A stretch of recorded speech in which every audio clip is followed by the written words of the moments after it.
Ecuador no para.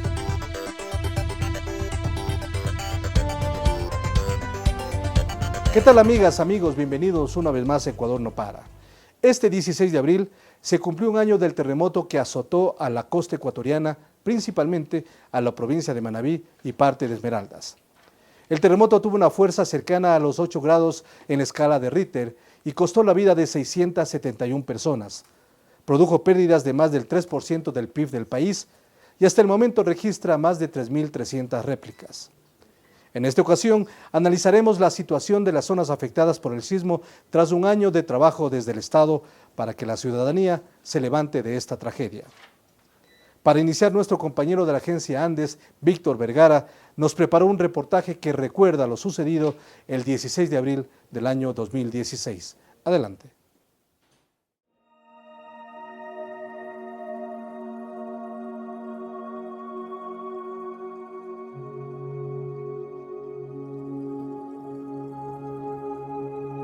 Ecuador vivió la noche del 16 de abril, la peor catástrofe en más de 40 años. Un terremoto de magnitud 7,8 en la escala de Richter se registró en la provincia de Manabí y se sintió en todo el territorio nacional, incluso en los vecinos países de Colombia y Perú.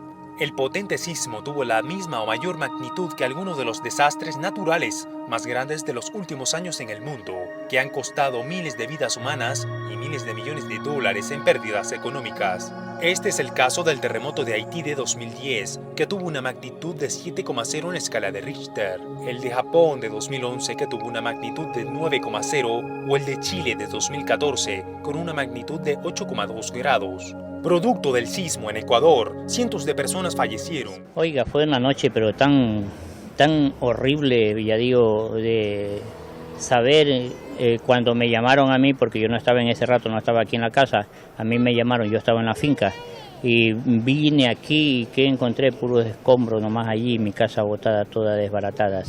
Fue fatal, oiga, no saber dónde estaban las personas que uno quiere, los hijos más que todo.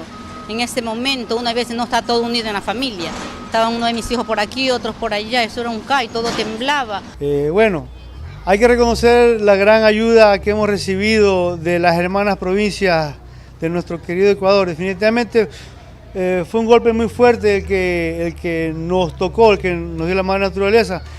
Ese día para mí, creo que para todas las personas que hemos vivido esto ha sido un día... Dios. Tragedia inmensa, dolor, porque yo estaba enfermo y lo que estoy enfermo alcancé a saltar allá para salvar mi vida. Las provincias más afectadas fueron Manabí y Esmeraldas. En ciudades como Manta, Portoviejo, Pedernales, Jama, Bahía de Caracas, Muisne y San José de Chamanga, entre otras, se vivieron escenas de dolor y destrucción. Muchas familias lo perdieron todo y la mayoría de los servicios públicos se interrumpieron. El presidente de la República, Rafael Correa, quien se encontraba en el Vaticano al momento del suceso, declaró el estado de excepción y estado de emergencia en 6 provincias: Manabí, Esmeraldas, Los Ríos, Santa Elena, Guayas y El Oro, por los efectos adversos de este desastre. Inmediatamente ocurrida la tragedia, encabezados por el vicepresidente Jorge Glass, todos los niveles de coordinación para emergencias se activaron a través de los comités de operaciones de emergencias nacionales, provinciales y cantonales. Con esto se garantizó una respuesta emergente y la movilización de los recursos necesarios para atender las afectaciones por esta catástrofe. Estamos unidos como nación, como pueblo, todos los ecuatorianos, dando reacción de emergencia en estos momentos como corresponde, organizando las labores de rescate que van a ser muy intensas y organizando todos los mecanismos de socorro. Tras su retorno a Ecuador, Correa recorrió las zonas afectadas. La principal misión, aseguró, fue rescatar al mayor número de personas posibles atrapadas entre los escombros. El país ha sido declarado en estado de excepción. Todo el país está movilizado para atender esta emergencia, esta tragedia. La solidaridad del pueblo ecuatoriano, las energías de toda una nación, la voluntad de nuestra gente superará estos momentos difíciles. Como ustedes conocen, fue un sismo extremadamente fuerte. De hecho, algunos expertos dicen que los daños, pese a la tragedia, son pequeños para lo que pudo ocurrir, porque fue un sismo de 7.8 en escala Richter. En un primer momento se realizó la evaluación de las afectaciones del terremoto para tomar medidas emergentes que garanticen a la población alimentos, agua, el acceso a servicios y albergues. Desde el gobierno se instalaron 10 mesas intersectoriales, cuya base de operaciones está en el ECU 911 de Quito. Ante la adversidad, la gestión del gobierno, la solidaridad mundial y de la población ecuatoriana nos recuerdan que incluso en los momentos más difíciles, Ecuador no para y saldrá adelante. El Estado ecuatoriano, con ayuda de organismos internacionales como las Naciones Unidas, analizaron el costo económico para el país por el terremoto. Los daños se estiman en 3.344 millones de dólares, de los cuales el sector público le corresponde asumir al menos el 67%, es decir, 2.253 millones de dólares. Para la recuperación de las zonas afectadas se creó el Comité para la Reconstrucción, encabezado por el vicepresidente de la República, Jorge Glass, articulado con las distintas carteras de Estado. A continuación, nuestra compañera de la agencia Andes, Verónica Rivadeneira, nos preparó un reportaje sobre la situación actual de las zonas afectadas por el terremoto y cómo la población de Manabí conmemoró el primer año de este doloroso momento para nuestro país. Adelante. En la misa realizada en el Parque Central de Pedernales se conmemoró un año del terremoto del 16 de abril de 2016, que cegó la vida de alrededor de 671 personas. La homilía del obispo de Portoviejo estuvo cargada de los recuerdos de quienes partieron y de la inmensa solidaridad. Cuando mientras algunos querían acaparar todo para sí, había otros en cambio que decían ya, yo tengo lo suficiente. Mis amigos, mis vecinos necesitan más que yo. El vecino tiene una familia grande, ayúdenle a él. Hemos visto estos ejemplos y estos son los ejemplos que tenemos que admirar todavía hoy. Que la tarea de la reconstrucción sigue, pero que no solo debe ocurrir en lo material. Pidamos al Señor esta noche de saber continuar en esa obra de reconstrucción, pensando no solo a las obras materiales, sino a esas obras que van a salvar las personas, las familias, las pequeñas comunidades que estamos experimentando tan proficuamente en nuestra arquidiócesis, que van fomentando el sentirnos una familia de familias. No, de hecho se ha trabajado, como te digo, muchísimo en el estado de ánimo de las personas, ¿no? Dinamismo que hemos hecho por medio de municipales y también por medio del MIES en los albergues, dando toda esa esperanza al pueblo de Pedernales que volvamos a la normalidad y, como tú lo ves, a un año después, un pueblo totalmente vivo, dinámicamente hablando con su gente. El presidente Rafael Correa dijo que cada 16 de abril se recordará que la naturaleza arrebató preciosas vidas, en la que constituye la peor tragedia de los últimos 70 años en el Ecuador. A pesar del dolor, el que esta fecha coincida con el Domingo de Resurrección no deja de ser un signo de esperanza. El terremoto destruyó ciudades, cegó la vida de cientos de compatriotas y de algunos extranjeros y puso a prueba el temple de nuestra gente. Y que toda la infraestructura existente como hospitales, carreteras, puentes y en general la obra pública contribuyeron a que no se pierdan más vidas humanas. En menos de un minuto, junto con infraestructura y bienes que representaban el esfuerzo de años, se perdieron 671 vidas, que son lo único irrecuperable. A las 18:58 la misa se detuvo para que los manabitas presentes dejen libres al cielo los globos blancos y celestes que tenían en sus manos para recordar a las víctimas y con la convicción de que existirá siempre para ellos una oración de parte de los sobrevivientes. Demostraron desde el primer momento coraje y fortaleza. Se agradeció la solidaridad de los países amigos y se recordó la valiosa contribución de los héroes anónimos, los médicos que salvaron equipos del terremoto e improvisaron hospitales, los rescatistas, soldados y policías, todos los que pusieron su granito de arena. se hablará de la garra manaba, del ñeque esmeraldeño, de la ejemplar actitud de hombres y mujeres que decidieron quedarse para reconstruir su terruño lastimado. Se hablará de los herederos del espíritu de Alfaro, de Vargas Torres, de Carlos Concha. Se hablará de la ternura, la paciencia y el tesón de las tejedoras maravitas y de esas madres esmeraldeñas, cantadoras de arrullos. Familiares de los fallecidos recordaron a quienes se fueron. Perdí a mi hermana y mi sobrina, que más que mi sobrina era como mi hija. Me duele tanto haberlas perdido. Con la ayuda de todos aquí, los de Pedernales, su gente y el gobierno, estamos tratando de salir adelante. Canciones cargadas de esperanza finalizaron la ceremonia religiosa que conmemoró un año del sismo del 16 de abril de 2016. La vía San Vicente, Bahía Pedernales, Jama Cojimíes está arreglada y aquí en el reasentamiento de La Chorrera, cerca de Jama, se edifican 217 casas de concreto de 53 metros cuadrados y caña guadúa. Son antisísmicas. Estarán listas en pocos meses. El proyecto se lo hizo para la gente de La Chorrera, en las cuales están en zona de riesgo. Entonces el gobierno vio la necesidad de hacer este nuevo proyecto para ellos.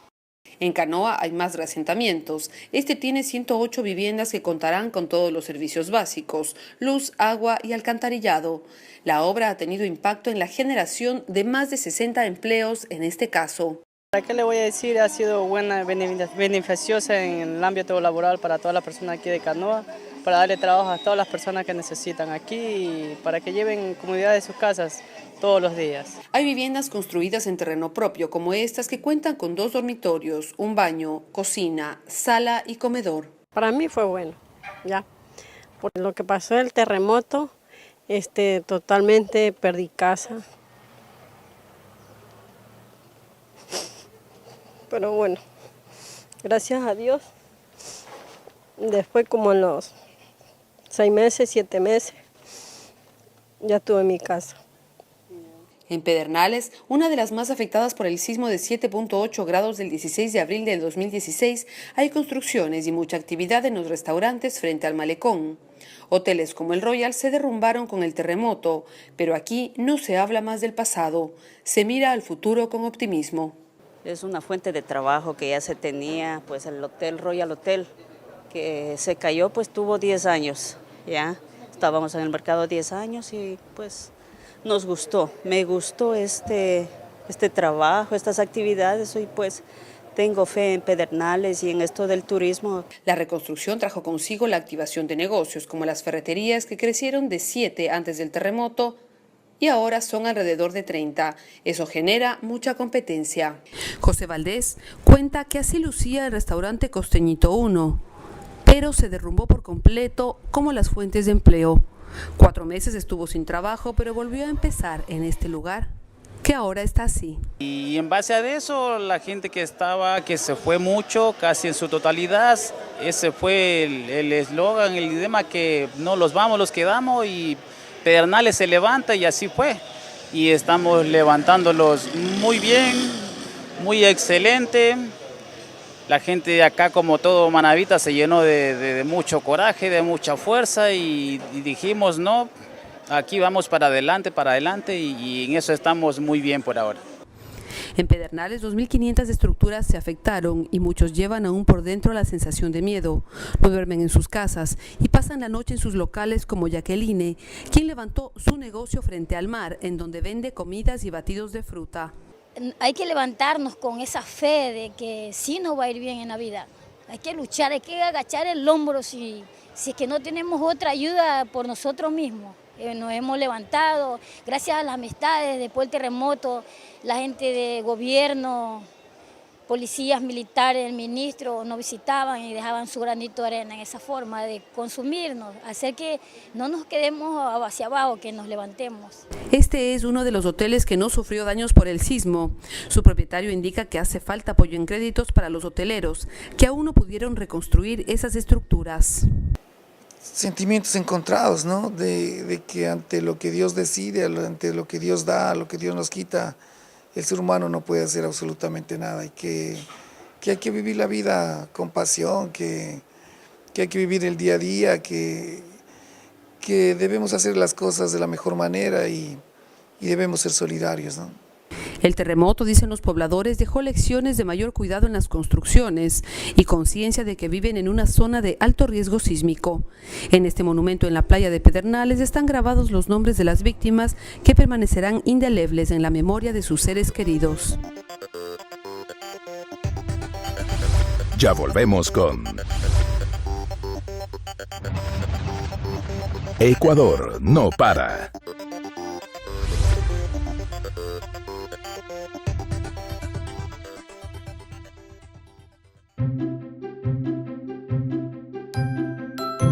La belleza del Ecuador no está solo en sus monumentos, en sus montañas, en sus costas, en su Amazonía, o en sus atractivos turísticos, o en sus experiencias únicas. Está en tu alegría, en tu calidez y honestidad, en la forma cariñosa de recibir a los turistas y en tu hospitalidad. Así convertimos al Ecuador en potencia turística, porque su belleza está en la gente. La agencia Andes, la primera agencia de noticias del Ecuador, te invita a conocer su agenda diaria informativa con la actualidad política, económica, deportiva y cultural de nuestro país. Ingresa a www.andes.info.es, donde podrás disfrutar de nuestros reportajes especiales, fotografías de todos los rincones del país y demás productos audiovisuales. Sigue nuestras noticias en Facebook, Twitter, YouTube y Flickr. Agencia Andes, la primera agencia de noticias del Ecuador. Continuamos con Ecuador no para.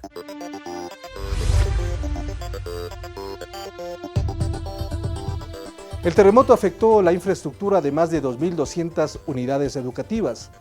A pesar de esto, con un manejo apropiado de la emergencia, un 100% de los estudiantes ya estaban en clases en menos de 2 meses luego del evento natural. En materia de salud, el Gobierno Nacional también tomó las respectivas medidas para atender a la población afectada, para la rehabilitación y repotenciación de 14 centros de salud y la construcción de 3 nuevos hospitales en Chone, Bahía de Caracas y Pedernales.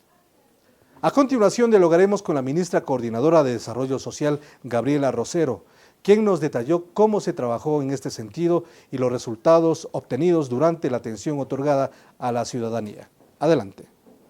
Yo creo que es importante empezar por señalar que este terremoto evidentemente ocasiona pérdidas humanas, ocasiona un momento en el que muchas personas se vieron afectadas, más allá de la pérdida física o de pérdida de mucha de la infraestructura y de su vivienda, fue una pérdida a nivel emocional y a nivel también de vidas humanas.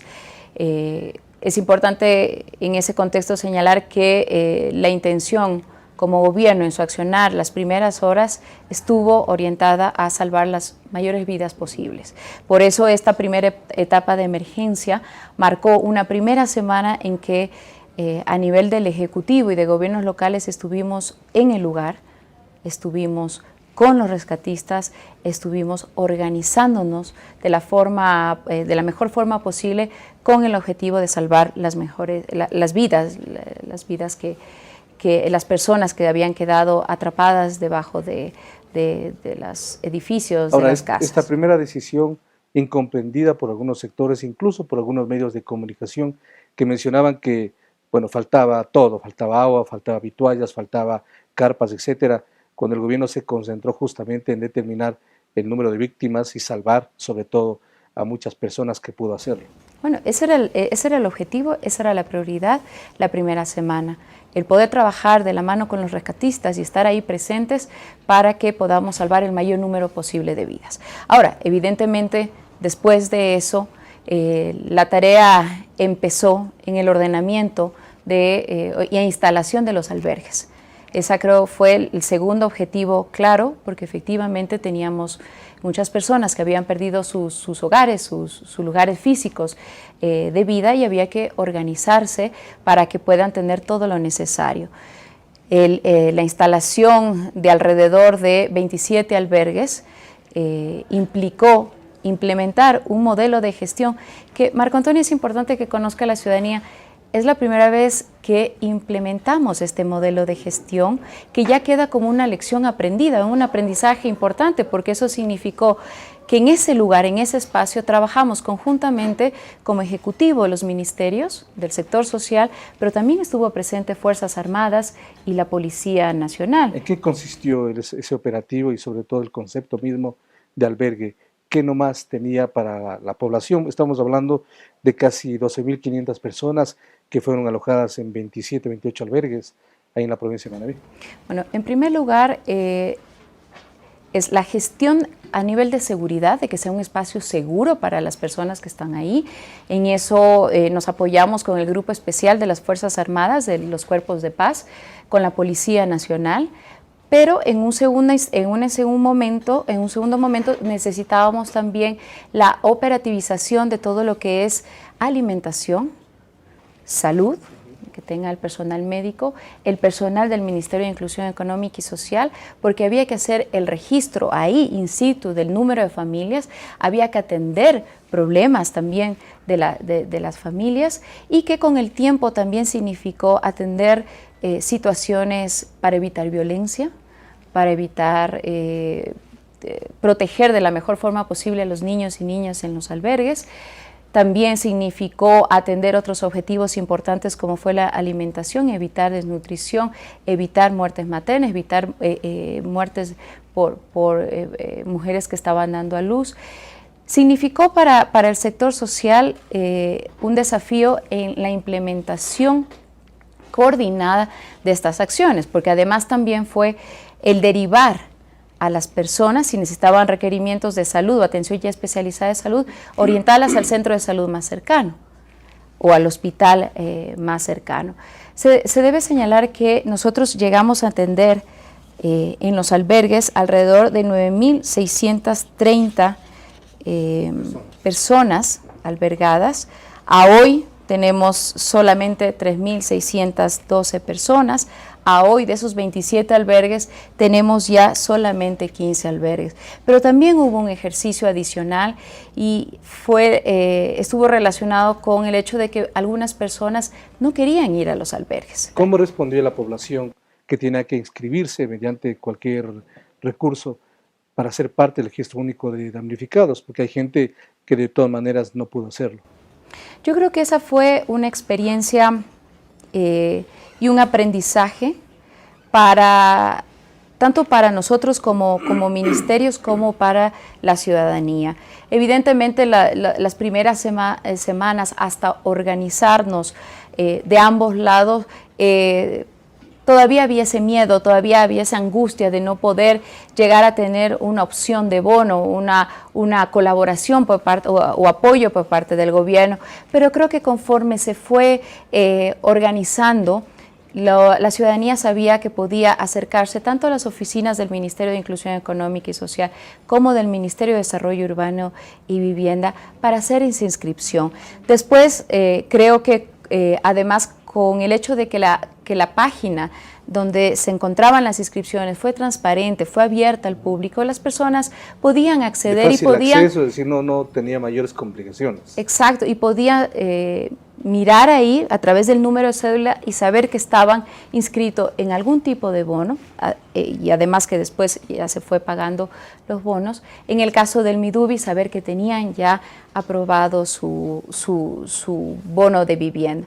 Ahora, sabemos que en el camino también tuvimos errores y creo que de eso hemos aprendido para hacer que la respuesta ante este tipo de emergencia sea también una respuesta oportuna. ¿Cuáles fueron los principales errores que tienen que ser subsanados? Yo creo que en primer lugar la focalización. Evidentemente, en un primer momento, en el registro único de damnificados, nosotros llegamos a tener alrededor de 382.000 personas inscritas. Estamos hablando alrededor de 96.000 familias.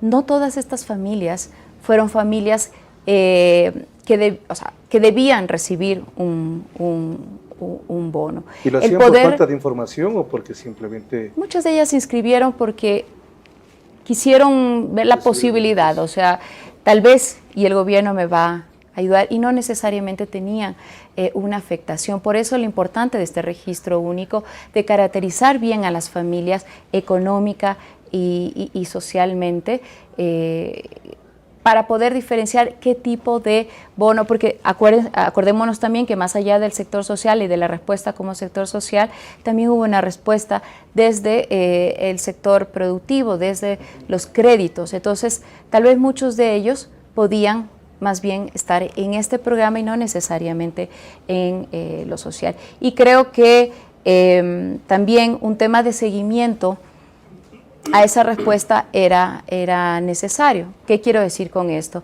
Hoy tenemos ya 15 albergues.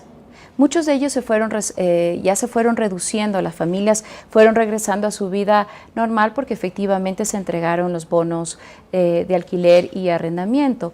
Pero también el empezar todo lo que eran la reconstrucción desde vivienda, en vivienda propia y resentamiento tomó su tiempo. Nos tomó, en el caso de resentamientos, alrededor de 6 meses para poder ubicar ese lugar que no sea susceptible a inundaciones, que no sea susceptible a repetir la historia del terremoto. Hasta ubicar esto tomó su tiempo. A la final esa experiencia ha sido positiva, es decir, los resultados han sido positivos, la gente está bien en los lugares donde fue reasentada, donde fue reubicada. Yo diría que sí, que están reubicados. Muchos de ellos ya tuvieron el acceso al bono, pero evidentemente nosotros estamos pasando ya un periodo de transición en el cual nuestro objetivo es que 65% de las soluciones habitacionales van a ser entregadas en este cambio de gobierno, pero tenemos un porcentaje más que será totalmente entregado a finales de este año. ¿Que pudimos haberlo hecho más rápido? Sí pudimos haberlo hecho más rápido, sobre todo si hablamos del tema vivienda, respuestas habitacionales, pero creo que para un nuevo momento, que así Dios no lo quiera, podamos responder como ejecutivo, como gobierno, de mejor forma. Pero en el tema de salud, en el tema de educación, ¿cómo se trabajó en este sentido? La gente respondió finalmente, las clases, por ejemplo, no fueron suspendidas, casi iniciaron en el tiempo que debían hacerlo, el tema de salud fue atendido. ¿Cómo se organizó esto y en qué medida el resultado fue óptimo? Yo empezaría señalando que para nosotros fue también un tiempo récord en materia social el devolver esa normalidad a la ciudadanía, a la población afectada. Nosotros atendimos alrededor de 5,000 personas desde salud, o sea, 5,000 personas que fueron atendidas como resultado de la emergencia, pero estamos hablando de que cumplimos un logro en cuanto al hecho de que 55,000 estudiantes pudieron volver a empezar su ciclo educativo. Justo fue unos días antes de empezar el ciclo Costa. 55,000 estudiantes recobraron esa normalidad y lo hicimos ¿por qué? Porque era importante en su momento que estos niños no se queden en su escuela, que no se queden sin ir, sin cambiar un poco ya esa mentalidad de lo que había pasado. Aunque había algunos niños que de todas maneras no querían ir por el miedo. Por el miedo, los padres sentían miedo, pero también era importante porque los padres así podían regresar a su trabajo o buscar nuevamente trabajo. Entonces, eso fue, creo que, un elemento clave. ¿Hubo normalidad en ese sentido? Sí, en el sistema educativo. Las atenciones de salud nunca se pararon, pusimos en contingencia también centros de salud, el hospital específico de Chone, pero claro, eso en emergencia. Después de eso, ya pensando en la reconstrucción, los próximos pasos estuvieron orientados a rehabilitar la infraestructura educativa, de salud, de centros infantiles del buen vivir, que fueron afectados por el terremoto y afectaron nuestra oferta pública de servicios sociales. En el tema educativo se destinaron casi $200 millones para lo que significa las escuelas provisionales, la reconstrucción de algunos, incluso universidades, etcétera, algunos temas vinculados directamente con la educación. Sí, y déjeme señalar ahí, ya que usted ha topado el tema de presupuesto. De un total de 3.500 millones de dólares, que es lo que se ha en este momento señalado como el total de inversión realizada para el tema de reconstrucción, alrededor del 27% de esto, alrededor de 912 millones, fueron orientados al sector social, tanto vivienda como salud, educación y atención social. Claro que de este porcentaje, en su mayoría, se orientó los recursos a los programas de vivienda. Pero ¿qué pasó en el tema educativo?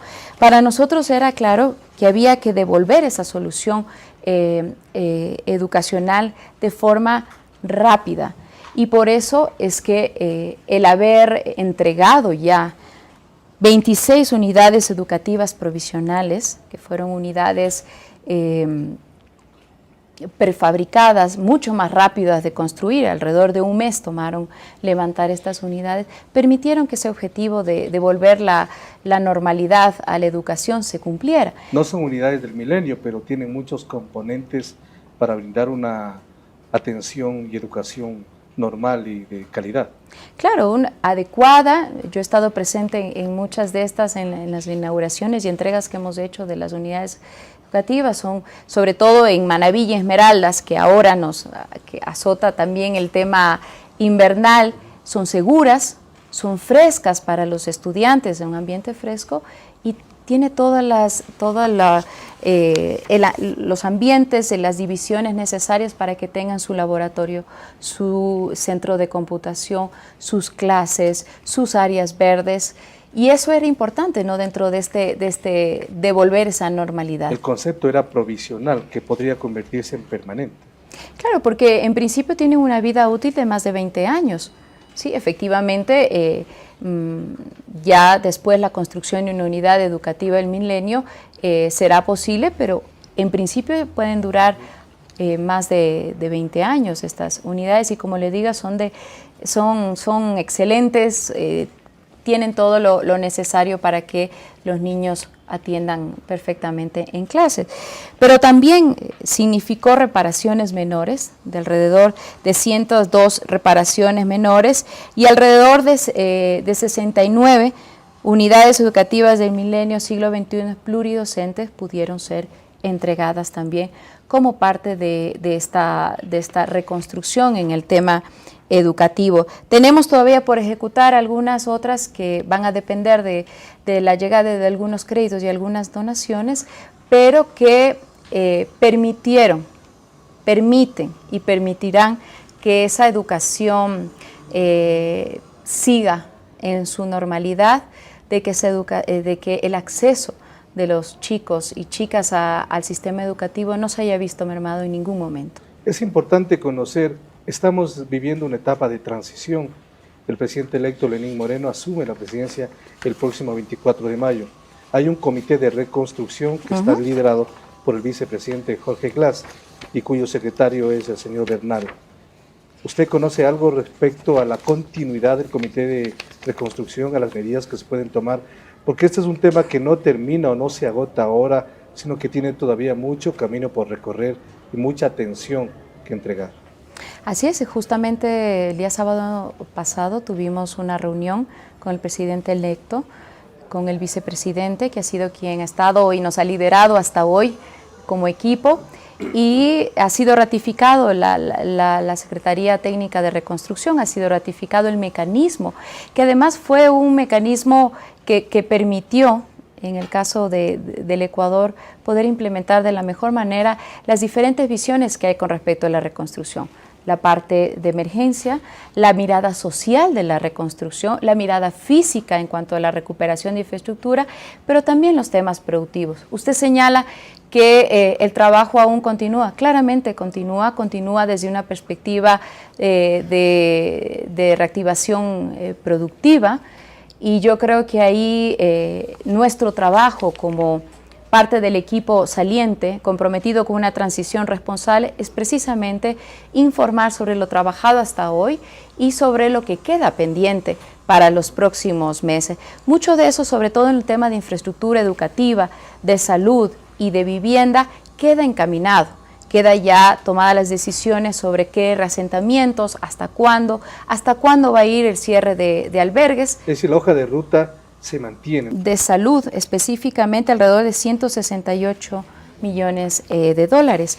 Eso fue centros de salud tanto en Tosagua, Manta, Chone, Cojimíes, como en el caso de hospitales de Chone, Pedernales, Bahía, que estamos actualmente planificando su reconstrucción, pero también significó, en muchos casos, entender que la reconstrucción, este nuevo momento tenía que hacérselo bien, desde una reconstrucción física con las mejores condiciones, tomando en cuenta las normativas para que no volvamos a repetir estas pérdidas, no volvamos a lamentar pérdidas físicas y humanas. El mismo caso de Muisne, de pensar y el presidente de querer dejar un Muisne más seguro. Eso nos ha llevado a repensar ciudades también, las mismas normas técnicas. Yo creo que ahí es esa confianza que usted señala, pero además también la seguridad de que el gobierno estuvo ahí, de que nunca estuvimos solos, no los dejamos solos, y de que lo hemos buscado hacer con toda la responsabilidad del caso.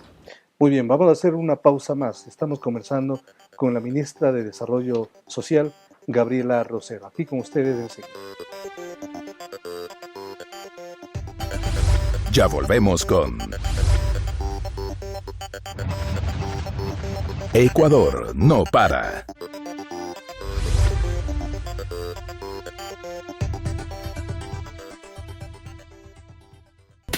La agencia Andes, la primera agencia de noticias del Ecuador, te invita a conocer su agenda diaria informativa con la actualidad política, económica, deportiva y cultural de nuestro país. Ingresa a www.andes.info.es, donde podrás disfrutar de nuestros reportajes especiales, fotografías de todos los rincones del país y demás productos audiovisuales. Sigue nuestras noticias en Facebook, Twitter, YouTube y Flickr. Agencia Andes, la primera agencia de noticias del Ecuador. La belleza del Ecuador no está solo en sus monumentos, en sus montañas, en sus costas, en su Amazonía, o en sus atractivos turísticos, o en sus experiencias únicas. Está en tu alegría, en tu calidez y honestidad, en la forma cariñosa de recibir a los turistas y en tu hospitalidad. Así convertimos al Ecuador en potencia turística, porque su belleza está en la gente. Continuamos con Ecuador no para.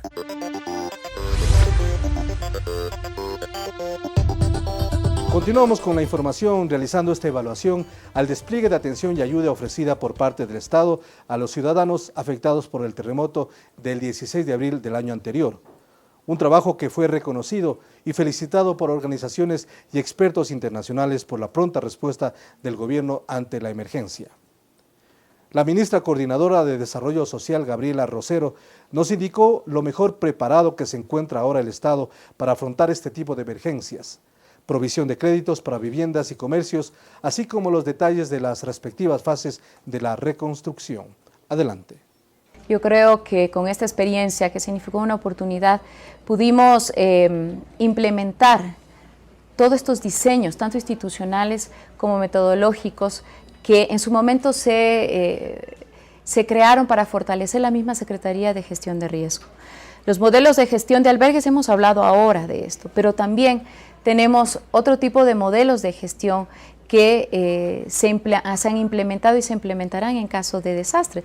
Hemos pasado también por una activación de Cotopaxi, hemos pasado ahora recientemente por las inundaciones otra vez en Manabí, pero que nos encuentra mejor preparado para esa reacción. Como sector social tenemos claro cómo debemos operar, paso 1, paso 2, paso 3, en el caso de emergencia, todo lo que es la elaboración de los kits alimenticios, que fue toda una experiencia para nosotros ahora en el terremoto, poder abastecer de esos kits alimenticios, la entrega, la provisión.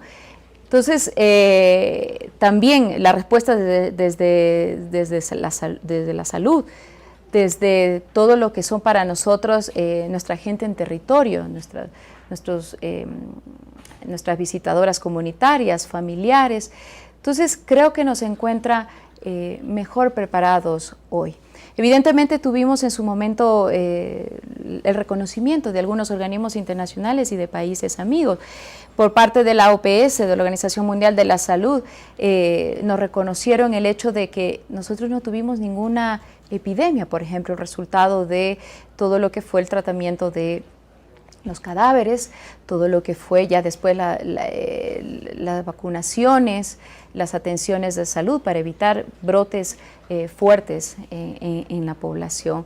Y creo que ese reconocimiento, esa implementación de estos mecanismos, el mismo caso de desnutrición, a pesar de que tenemos todavía desafíos en desnutrición, no tuvimos casos de desnutrición crónica como en otros países tuvieron cuando pasaron por este tipo de afectaciones de la naturaleza. Y eso también nos reconoce UNICEF, nos reconoce el Sistema de Naciones Unidas. ¿Cómo respondió el gobierno? Lo hemos puntualizado también en el asunto de la provisión de créditos para vivienda que fue afectada totalmente, parcialmente, nuevas viviendas. ¿Cómo respondió a la expectativa de la población allá en Manabí, Esmeraldas?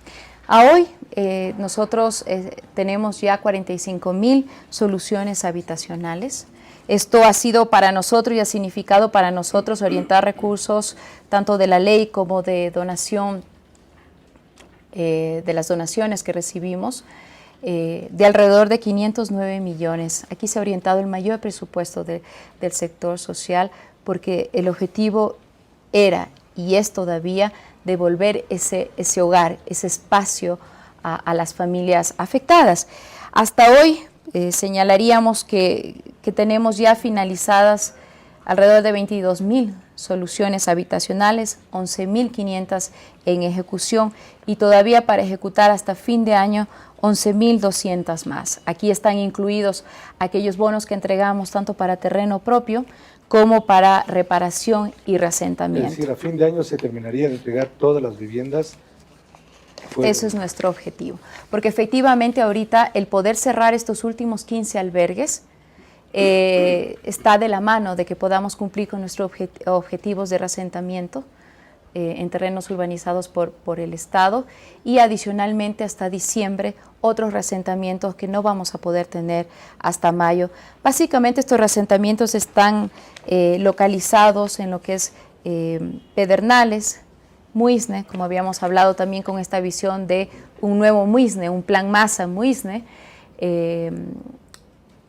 y en otras áreas vinculadas con Sucre, con Jama, en las cuales todavía estamos terminando. ¿Por qué no se logró integrar antes de mayo? Como yo dije anteriormente, creo que si volviéramos a vivir esta experiencia, supiéramos que hay cosas que hay que sacarlas más rápidamente. Creo que tuvimos una reflexión en su momento muy oportuna sobre el tipo de vivienda, de respuesta habitacional que debíamos dar, si eran viviendas palafíticas, cómo hacer estas viviendas, si por bloques separadas. Creo que ese fue un tiempo importante, pero que en un nuevo momento ya no estaríamos reflexionando sobre eso, ya sabemos qué tipo de reacción. Que será permanente. Exacto, qué tipo de respuesta deberíamos entregar. En segundo lugar, fuimos muy exigentes en el tema vivienda, en el hecho de que cumplamos con las normas técnicas nosotros mismos en las respuestas habitacionales que demos. Y también fuimos responsables en el hecho de que esos reasentamientos en los cuales ubicaríamos estas nuevas viviendas no podían estar en lugares inseguros o lugares donde la cota de agua podía en algún momento provocar inundaciones. Como le digo, tomó un tiempo, pudimos haberlo hecho más rápido, pero creo que también en ese tiempo fuimos responsables en la respuesta que quisimos dar y que estamos dando. Esto es importante porque muchas edificaciones, viviendas, incluso hoteles por estrenar se cayeron porque no respondían a todos los efectos de calidad y control que tenían que tener. Claro, y esa es una lección aprendida, y una lección aprendida no solamente como gobierno, sino que una lección aprendida, y espero que así sea aprendida por la ciudadanía misma y por los gobiernos locales, porque en todo lo que está relacionado con los permisos de construcción, quienes los dan son los gobiernos autónomos descentralizados. Entonces, creo que esta es una lección que nos permitirá construir un mejor país en donde tengamos en cuenta que el cumplimiento de estas normas técnicas o el incumplimiento puede significar en el mediano plazo, en el largo plazo, pérdida de vidas humanas. ¿Cuándo terminará toda esta fase de reconstrucción en Manabí y Esmeraldas? ¿En qué fecha tienen previsto ya la entrega de todas las unidades habitacionales, salud, vivienda, salida de albergues, etcétera, etcétera? Nosotros nos hemos planteado un objetivo y ese es a finales de este año, diciembre del 2017, tanto para la infraestructura que estamos reconstruyendo como gobierno, en el caso de los hospitales, de los centros de salud, muchos de ellos ya hemos entregado, de las unidades educativas, pero también de los programas de vivienda. Y con eso, como había señalado anteriormente, el cierre definitivo de esos 15 albergues está en paralelo también con el cumplimiento de ese objetivo en cuanto a la respuesta de viviendas. Paradójicamente, mientras estamos cercanos a cumplir el primer aniversario del terremoto que, reiteramos, sufrió muchas pérdidas humanas, económicas, etc., la provincia de Manabí se ha visto sumida en una serie de lluvias e inundaciones terribles que ustedes lo han podido comprobar personalmente. ¿Cuál es la evaluación que usted ha hecho? Porque además incluso hay varias pérdidas humanas y por supuesto económicas. Claro, lo hemos visto este fin de semana en el caso de Santana, de Portoviejo, de Rocafuerte. La respuesta ahí está la Secretaría Nacional de Gestión de Riesgo, está la policía, están las Fuerzas Armadas, porque efectivamente en un primer momento es salvar las vidas humanas, es salvar los bienes, es la instalación de los albergues provisionales, es la provisión de alimentos. Justamente en eso nos encontramos actualmente. Vendrá ya también una evaluación, como lo hicimos en el caso del terremoto, guardando obviamente las diferencias, la evaluación sobre las afectaciones, el grado de afectaciones y la respuesta que también se tendría que dar sobre esto. Yo creo que lamentablemente esto nos afecta hoy como resultado de las lluvias, nos afecta en Manabí, pero creo que está todo en marcha, ¿no? Está la respuesta en marcha y creo que hoy estamos mejor preparados que ayer o hace un año para responder ante esto, los embates de la naturaleza que no dejarán nunca de estar, pero que como gobierno hemos aprendido y creo que podemos dar mejores respuestas a cualquiera que está fuera. De todas maneras, las pérdidas pudieron haber sido mucho mayores si Ecuador no contaba con los multipropósitos, claro, de todas maneras. Claro.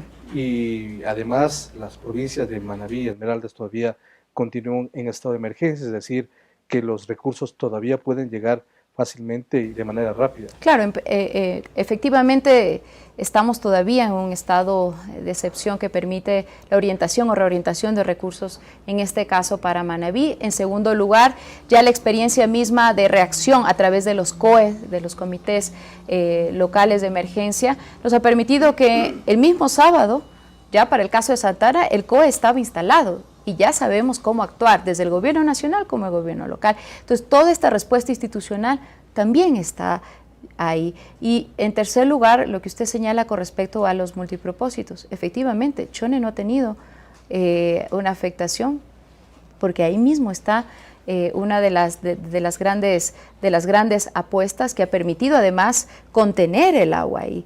Ahora, efectivamente, en otros lugares, la misma dimensión de los puentes a ratos también el hecho de que muchos de estos ríos llevan una cantidad de piedras, cantidad de residuos, han taponado y eso ha sido lo que nos ha afectado, pero también tiene ahí que levantarse una voz con respecto a la misma corresponsabilidad de los gobiernos locales y de la misma ciudadanía de cuidar esos espacios, ¿no? Porque no estamos exentos de que tengamos inundaciones o más inundaciones, a pesar del esfuerzo hecho también como gobierno nacional. ¿Qué experiencias le ha dejado usted como ministra, coordinadora de Desarrollo Social, su paso por el Ejecutivo? Estamos ya pocas semanas de terminar el gobierno del presidente Correa. Ojalá tengamos espacio para hacer una evaluación global de su trabajo en toda la cartera y en toda esta coordinación. Pero básicamente, ¿qué experiencias le ha dejado? ¿Cuánto significó también esta experiencia de afrontar un terremoto y una situación tan compleja como se vive? Para mí fue una oportunidad, a pesar de la desgracia, creo que fue una oportunidad para que como Frente Social tengamos una acción colectiva. Creo que el responder desde un conjunto, desde una acción en donde estamos todos involucrados, siempre es mejor que ir solos o ir cada quien por su lado. Y eso nos ha fortalecido como sector social y nos ha fortalecido como gobierno también. Y ha fortalecido el contexto local en el que también he aprendido con el gobierno autónomo descentralizado que estuvo ahí, con las organizaciones de la sociedad civil, con la cooperación misma. Creo que también en estas desgracias tenemos una oportunidad para ser mucho más humanos. Más allá de nuestros cargos, somos seres humanos y también sufrimos. Y estuvimos ahí. Creo que más allá de los cargos no nos impedía estar haciendo los mismos kits alimenticios, estar con las mismas familias, apoyando emocionalmente en esos momentos. Creo que nos permite reconstruirnos como humanos también y eso favorece al país, favorece a nosotros como ecuatorianos y nuestra apuesta porque realmente ha sido un gobierno que ha creído que por sobre todo está el ser humano. Más allá de lo económico, más allá de los cargos, de los títulos, está el ser humano y el ser humano, sus derechos y su atención prioritaria. Gracias por acompañarnos al programa Ecuador no para, donde detallamos la situación actual de las zonas afectadas por el potente sismo del pasado mes de abril. Les dejamos con un reportaje que recoge el trabajo por parte del Gobierno Nacional para atender a los damnificados, la reactivación productiva, obras de infraestructura, servicios públicos y el cumplimiento de las fases de la reconstrucción. Como siempre, gracias por su atención. Hasta una próxima oportunidad.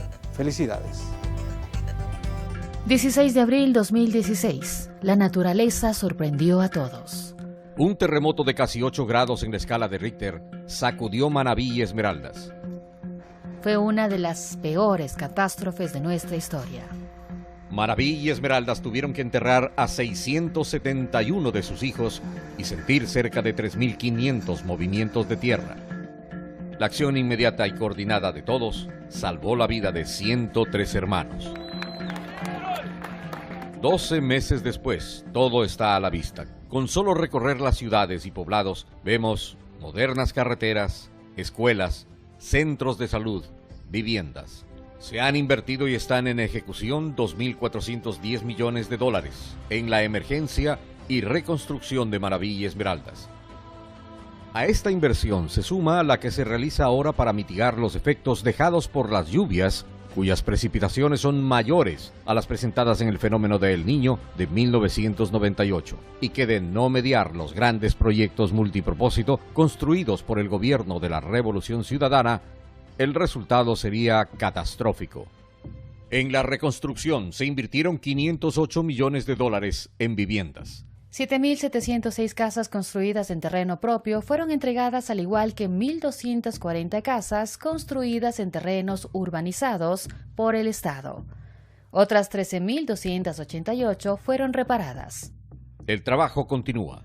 Están en construcción 10.000 viviendas más en terreno propio y otras 500 en terrenos urbanizados por el gobierno. 182 millones se invirtieron en educación. Se construyeron 70 nuevas unidades educativas del milenio pluridocentes. En ejecución están otras 87. Un total de 875 unidades fueron reparadas y otras 26 escuelas provisionales construidas. 170 millones en salud, que sirvieron para construir y terminar centros de salud tipo C y B, con características de hospitales en las ciudades de Manta, Tosagua, Chone y Cojimíes, y existen otros proyectos en ejecución. Una de las más altas inversiones se dio en vialidad. Con 387 millones de dólares se repararon y se construyen las vías de Esmeraldas y Manabí, provincias que ahora cuentan con las mejores y más modernas carreteras de la región. En la reactivación productiva se invierten 85 millones de dólares. Un ejemplo de ello es Tarqui, Jama, Rocafuerte y otras ciudades de Manabí y Esmeraldas.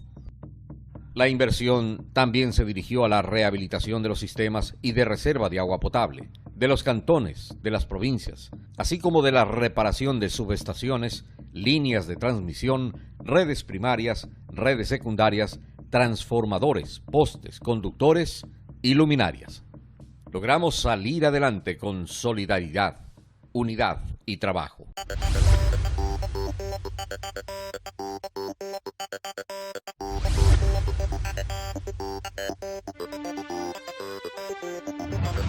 Ecuador no para.